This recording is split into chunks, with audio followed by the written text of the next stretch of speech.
Welcome to the Playbook Extra. I'm with Lucky Mhlathe. I'm Thomas Mlambo, your jersey number 10. And this is where we unpack some of the concepts that may be a little bit more difficult for you to understand, or what's trending in the world of sport and what is trending right now in the MTN8. And for those who are new to it, Lucky, is the away goals rule. A lot of people don't understand it because when you say the rule, they'll say to you, no, away goals count double. And then what does that actually mean? So let's give you a sense very quickly. When we talk away goals, it's something that UEFA began in 1965. And the idea around it was to make sure that, you know, football became more excitement. What does it mean when we say the away goal counts for double? Maybe you can give us a sense of that. You know, when I was a player, I remember my coach, Dr. Sono, used to say when we play in the first leg and we're playing at home that, you know what, no matter what, don't let the visiting team score. Which, if they score, it gives them an advantage if we visit them, because now we'll have to come out and score the goals. So it shows that it gives the visiting team an advantage coming into the game when they are coming to you. So what they're saying is that in the event of over 2 legs being a draw, right? So if it's 1-1, like between Mamelodi Sundowns and Orlando Pirates, Mamelodi Sundowns have the away goal. They scored at Orlando. They're sitting with the edge. Now, if it was 0-0 in the second leg in Pretoria, that away goal, that goal that was scored away, that 0-0 takes them to the final of the means that because we scored late, we go through. We go through. So the only way that this goes to extra time would mean that Pirates would have to go 1-1. They'll have to score. Then we'd have away goal scored by both sides. Yes. And the thinking around this, and also people will go, well, but UEFA has scrapped this, they don't use it in UEFA, but there's an element that says it makes games more exciting, and on the other side, it makes games a little bit maybe more boring, especially the first leg. So let's unpack that. In my experience, it makes the second game more exciting. Like we just witnessed now with Orlando Pirates, Mamelodi Sundowns. I mean, Mamelodi Sundowns scored away at Orlando, now Pirates equalized. It's a 1-1. So now Pirates visiting Mamelodi Sundowns, it's a must. It's a game that by hook or crook, Pirates has to score. Because now, coming against the Sundowns, you can't rest back. If it's a not, you're absolutely right. That goal from Mamelodi Sundowns takes them through to the final. So now the game plan changes altogether for the coach of Orlando Pirates visiting Mamelodi Sundowns in Pretoria. But does it really? Because, I mean, if I'm maybe Wadu, I'm going to look and say, I can still sit, right? I can still sit back first half. I have to score. I understand that if I'm Orlando Pirates, I have to score.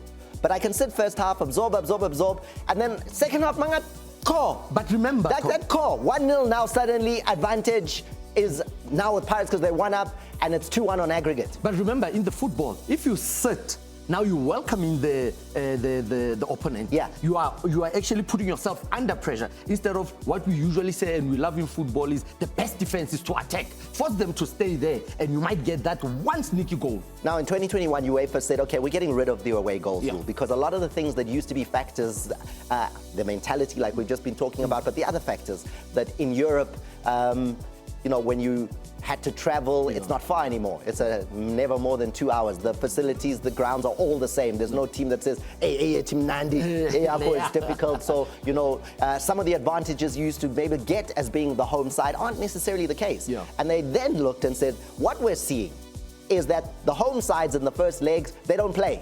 At all. When there's an away goals, they don't play. They just say, Lalela, we can't afford to give away that away goal.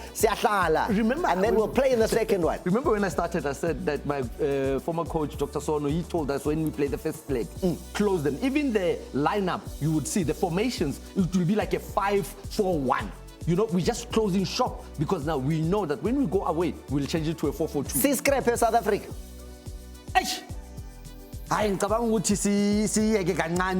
Because now, like I said, the second game becomes more interesting because now Orlando Pirates can sit back. They'll have to go get that goal because if they sit back or Mamelodi Sundowns sits back, what's happening?